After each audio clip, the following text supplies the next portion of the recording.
Hello, बच्चों. Let's read the question. The question is saying, select the correct statement regarding the characteristic of plant tissue culture. पहला है, in tissue culture, cell growth in implant form an organized mass of cell called callus. दूसरा है, in tissue culture, the carbon source in nutrient is glucose. तीसरा है, by tissue culture, large amount of plant can be generated in long duration of time. तीसरा है, इन tissue culture plant growth regulator like auxin and cytokinin is the important component of nutrient medium for growth of the explant. तो आइए देखते हैं हम इसका की concept. तो अगर हम बात करें इसके की कंसेप्ट की, तो इसका की कंसेप्ट हो जाएगा क्या? It will be plant tissue culture. Plant tissue culture. तो अगर हम प्लांट टिश्यू कल्चर की बात करें तो ये एक टेक्निक है जिसमें हम क्या करते हैं, जिसमें कि एक्सप्लांट मतलब हो गया कोई भी plant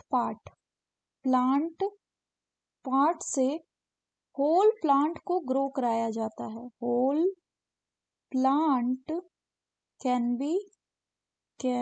B grown.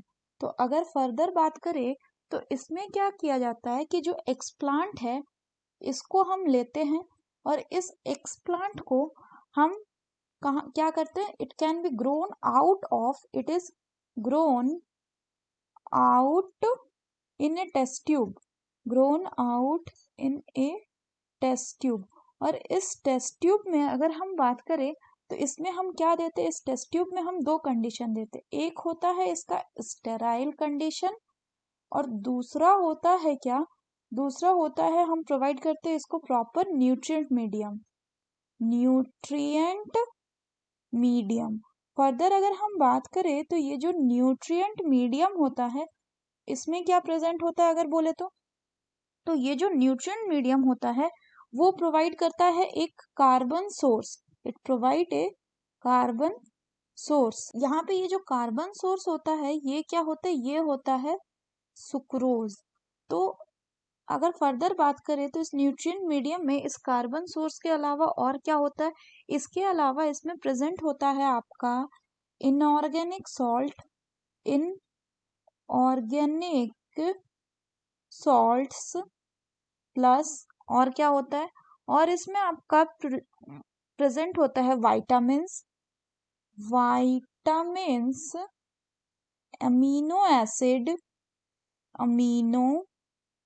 Acids and growth regulators भी. And growth regulators. तो ग्रोथ रेगुलेटर्स की अगर बात करें तो ग्रोथ रेगुलेटर्स जैसे कि ऑक्सीन, साइटोकाइनिन्स,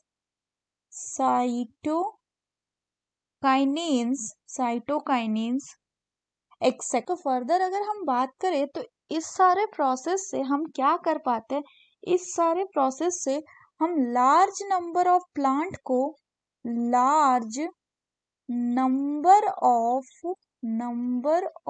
प्लांट्स जो है इसको क्या करते हैं, इसको हम प्रोड्यूस कर लेते हैं इन वेरी शॉर्ट ड्यूरेशन.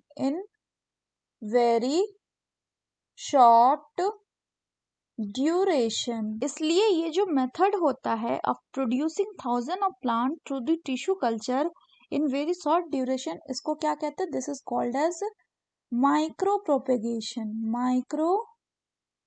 प्रोपेगेशन. तो अगर हम करेक्ट स्टेटमेंट की बात करें तो करेक्ट स्टेटमेंट हो जाएगा कौन सा, करेक्ट स्टेटमेंट हो जाएगा statement 4, that is in tissue culture plant growth regulator like auxin and cytokinin is the important component of nutrient medium for the growth of explant.